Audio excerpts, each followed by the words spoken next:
guide us?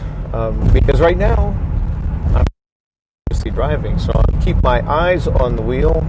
And I was thinking, we're talking about the whole nativity and how surprising it may have been for Mary and Joseph to be.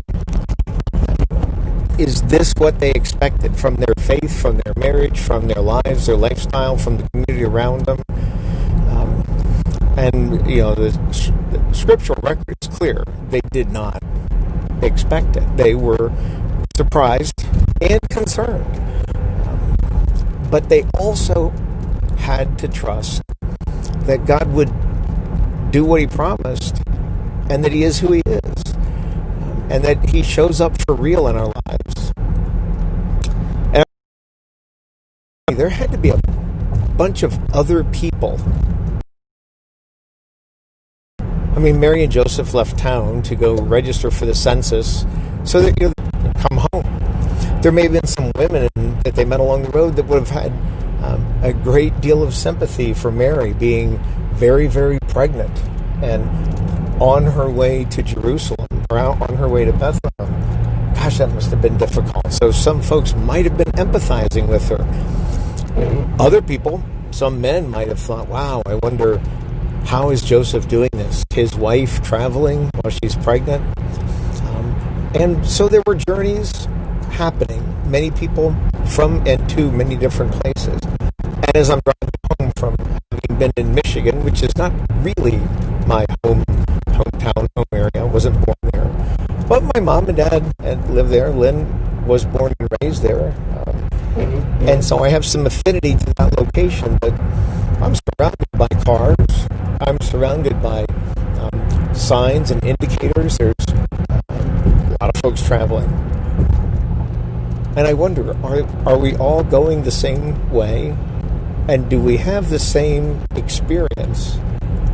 If I'm behind schedule, I might be pushing it a bit.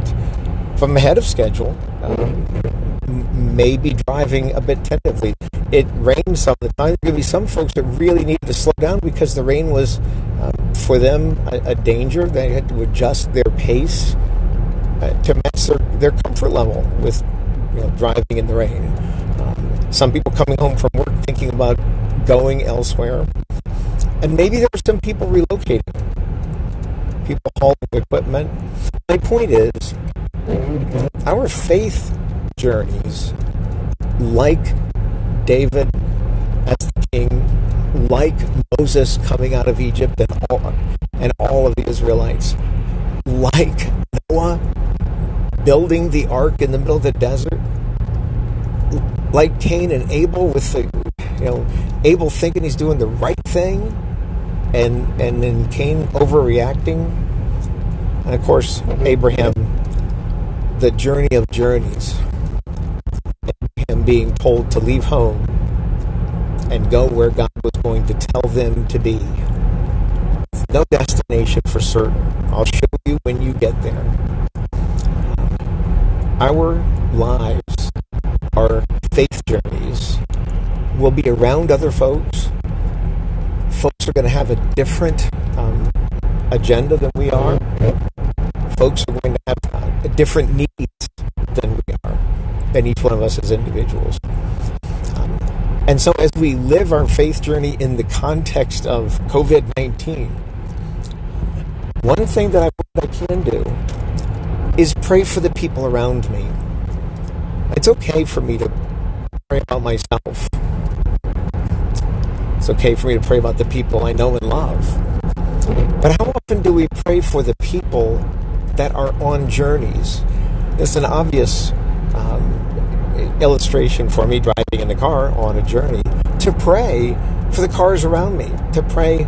I recently passed somebody who looked like they were putting fuel in like they'd run out of gas.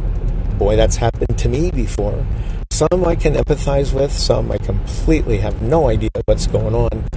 But there are people on journeys around us, and not just when we're on the highway. The journey of life. How often do we pray for those around us that are on journeys? It seems like I could do more of that.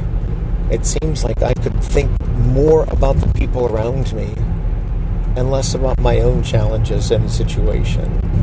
It seems like I could travel with courtesy and a willingness to encourage others when they're frustrated or down.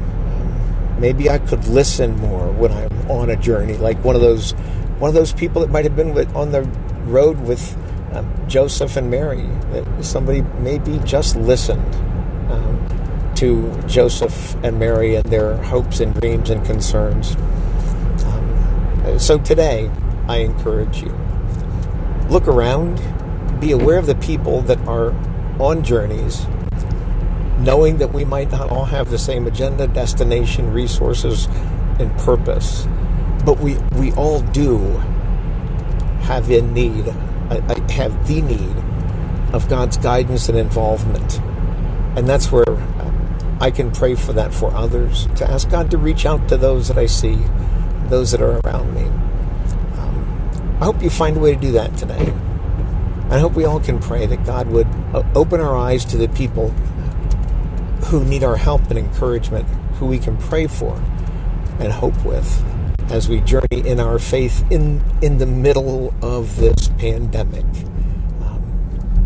So I pray that, and I ask that God will show you and I each who we can touch on this journey. And that's it for today.